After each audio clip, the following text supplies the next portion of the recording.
What's up, Minecrafters? My name is Matthew Conde. Welcome back to another episode of Journey to Hermitcraft. Hey guys, I'm posting videos on the regular, so if you've come across this video and you like Minecraft content, click that subscribe button, click that like button, and I'll be posting on the regular, so come check me out. But in the last episode, we got the almighty beacon here, and we absolutely destroyed the wither boss, so I encourage you to go check out that video. If you like a good boss battle, and I know I do, you should definitely go check out that video. I can't talk today. But the problem, guys, is we don't have a power source to supply this. We have roughly what do we got here? 25 blocks of iron, maybe a couple blocks of diamond and gold, but we actually need all of this gold today for the build. And in fact, I need a lot of this iron too. So we need a new source, and we need a new iron farm because we destroyed the last one to build this beautiful barn with our good friend, beautiful Corrales. No, you're beautiful. And I was thinking of a place to put it. I really wanted to put the iron farm right here. However, I'm really concerned as our villager breeder over here put some shadows on the world below that you can see. That really kind of bothered me. I don't want shadows over here because I think we're gonna end up using a lot of this land in the season. It's all close to our village, and I don't want it destroyed with shadows from overhead. So the next place to put it, the next place that made the most sense to put it was over by the end portal. So we can have a little area going over there by the end portal and another little village area going over here by our main build area. And the end portal is in this direction. So we're gonna head over there and we are going to build the best iron farm that currently exists in Minecraft. So today is going to be a very, very grindy, very big, large, long build. It takes a ton of resources. We're gonna need a bunch of glass. We're gonna need a bunch of, well, let's see, what else do we really, we need redstone, we need tracks, minecart tracks, we really need just a lot of resources. Oh, we're gonna need ice. My biggest concern is how we're gonna get the villagers into it, but we can worry about that later. I think it's time that we just jump right into the build. And today's build is gonna be mostly time lapses. So let's make our way over to the end portal and let's just start off with a bunch of time lapses of building this big ol' iron farm. So we start today's build way up in the sky, directly above our end portal. And this is build limit, and we're roughly coming down 10 blocks from build limit to start our main platform. Now we need a ton of sand, so I went to a neighboring island and I got a couple shulker barks worth of sand. While I was here, the cool news is in the sunken ship, we were able to find some carrots. Finally.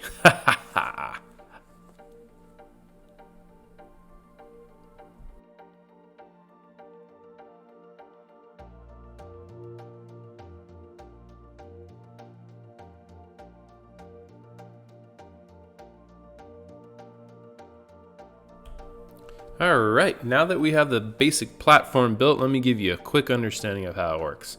So there's going to be a minecart rail on this whole upper platform with a zombie in it, going around from station to station repeatedly. So that's one station, and there are a total of 5 of them.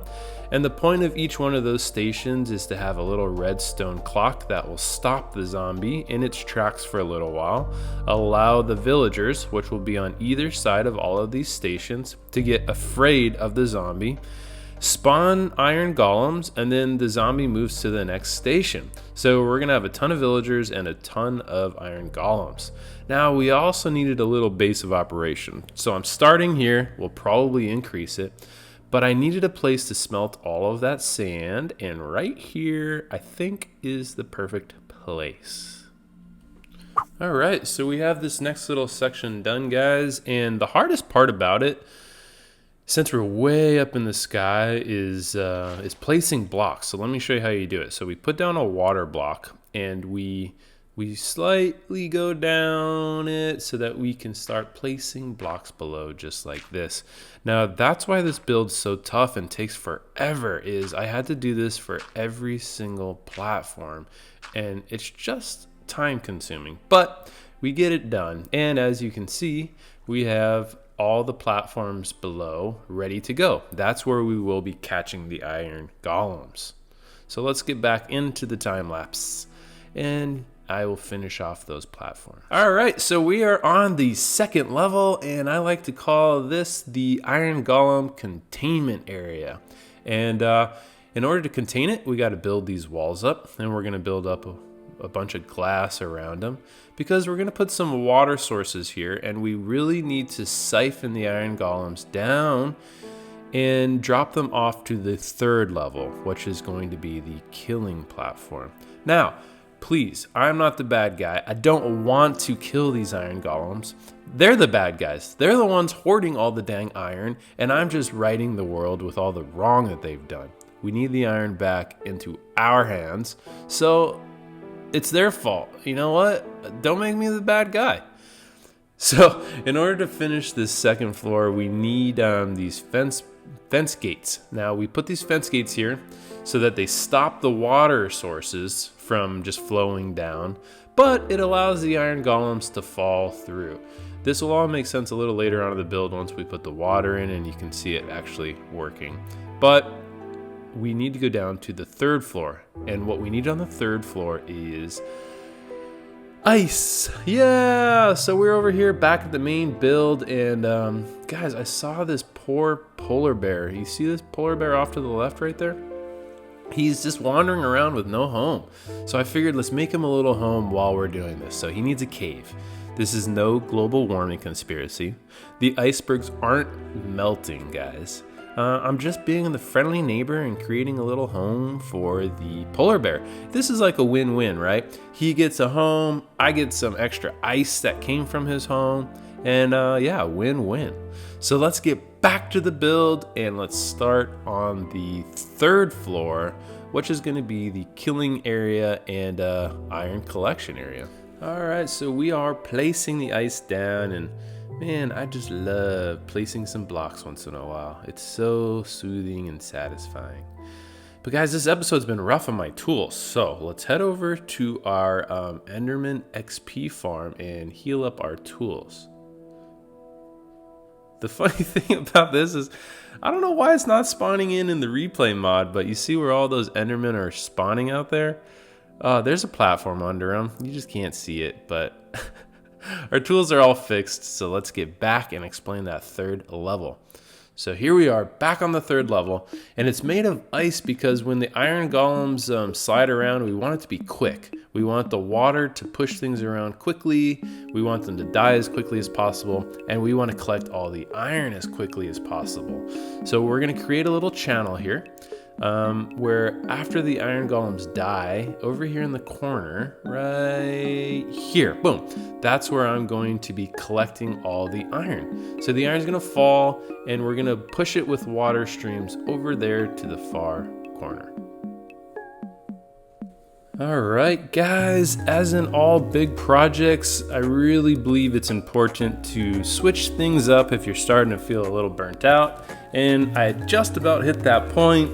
So I came back to the main village area, and it's just time to switch things up a little bit. Also, the next portion of the iron farm build is placing down a bunch of lava and water, so I needed some buckets. And I had remembered that in a few episodes back when I was collecting coral, that I put a bunch of fish, these tropical fish, in some buckets. So I figured this would be the perfect little break, is to come over here, just relax, place some fish here in the lake, just enjoy them. I mean, look at how beautiful they are, guys. You enjoy them, I know you do. Click that like button if you enjoy fish in Minecraft. No, but it's getting dark, and I wanted to show you another funny little glitch thing that happens. So let me fly up to our house here, and when I lay down in the bed, what the heck is going on? Why is my body tripping out like that? It's super weird and it makes me laugh all the time. Oh man. All right. But anyways, back to the lake over here. As you can see, we have, I don't know, like maybe 15 fish or so, possibly more. And all different types of fish, all different colors. And I also got some sea pickles. And I wanted to thank you guys. So I had several comments below that said to put sea pickles in this pond, to put some fish in the pond. And I just, I gathered the resources, but hadn't gotten around to it. So perfect time in this episode is to just liven this little pond up and go ahead and take care of some of those requests. I love it when you guys leave comments about suggestions on things to do. It's things that sometimes I don't think of, and I think it makes this series really fun for you. It definitely makes it fun for me. So continue to do so, please. I encourage you guys. Let me know if you want to see something in a future episode, and I'll try my best to do it. But this pond is really coming to life here, and we got a lot of fish in it now and a lot of different elements. We got some lights, some sea pickles, a bunch of grasses and all that. So I'm going to go after this and finish the next portion of the build. I'm not going to do it on camera because I have to place lava in a bunch of water streams, and I don't think it's going to be so fun. So I'll explain how it all works after I build it, but I'm going to cut to... I probably will start recording when I start placing the water on the mid floor. And as you can see, I got the water on the bottom level completed. I also put the lava and the signs in. I will go down there in just a minute and show you how that all works. But we are placing the water on the mid level now, and I hope this makes more sense. You see the water is flowing towards the center, and the fence gates are preventing the water from going over the edge. But when the iron golems spawn, they'll be able to go through. So now that we have the most of the build, mainly done, let's talk about the details. What's up, guys? It's the next day in real life, and I got a lot done last night after we placed all the water blocks. So let me explain what we've built here. We got all the rails down. We got our little redstone circuits here. And we also got our killing areas with the lava and water source blocks. And we also have our collection unit now. And I needed a new nether portal so that it would be easier to get to and from this area. I also ran out of all material. I don't have any iron anymore. I don't have any more redstone. I didn't have any quartz. I literally used everything. I used all of our gold. I used everything that we had. And I still don't think I have enough to complete it. So instead of showing you how this thing works here, why don't we jump into a creative redstone world and let me show you how this farm will work when we're done. All right, guys, we are here in a creative test world with this build completed. And of course, we are in none other than gnembon's world. So credit where credit is due. This is not my design. I will leave a link to this tutorial in the description below. It's actually not a tutorial. It's just a world download, which is the one we're in right now. And he gives you a really, really comprehensive understanding of how this works. So I really suggest you go check that out. But let me just show you real quick. All right. So we have most of this completed in our world. So let me show you this little redstone circuit and so the zombie's over here right now. So let's take a look at this. Let's go to this one. So you'll see the zombie's going to be going around and around. There's a detector rail here, which basically signals this torch to go off and traps them here for just enough time for the iron golems to spawn. You see how he's stopped up there and, oh, none spawned. Okay, you see how he's stopped up now and boom, couple iron golems spawn. Now he goes over here, he stalls, these guys get scared, those guys get scared, iron golems. So he just goes around and around in a circle, scaring all the different villagers until they spawn golems. The golem spawns in here, falls through, and then we have these kill chambers where we just have lava placed on signs that kills them. When they die, it drops the iron on the ground. As you see it all just flowing right through the whole system, all the way over to the collection unit. So this thing works incredibly fast, But the part I'm most worried about is getting all the villagers in place. Look, there's 6 villagers per pod. Now we could start out with just 1 pod if we want, but I mean, there's a lot of villagers here, and I guess we could do it over time, but I really want to get this thing done. The problem is, it ain't gonna happen in today's episode, guys. I'm real sorry, but it's just not gonna happen. We are all out of time.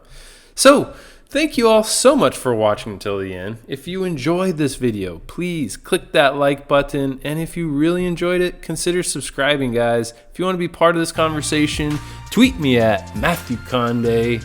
And until next time, y'all, peace.